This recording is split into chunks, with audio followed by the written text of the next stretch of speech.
karanasan.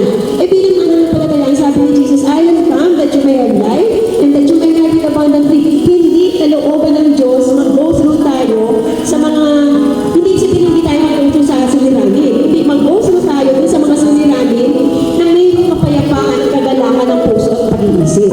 Now, paano tayo makakaroon na to? Diba? Paano natin mararanasan yung abundant life? Kasi pag sinabing abundant life tayo, yung quality ng buhay natin, ibig sabihin na okay. Diba? Yung klase ng pamumuhay natin, whether saan man tayo sa status natin sa society, whether nandun tayo sa, kasi diba may kategorya yan, mahirap, yung lower poor, poor, upper poor, tapos may lower middle class, upper middle class, kahit na tapos merong rich, merong super rich, diba? Parang may mga classes tayo, kahit nandun tayo sa kategorya na poor, mahirap, kung Kristiyano ka, dapat masaya tayo. Dapat hindi sabihin kontento tayo na mahirap na. Hindi.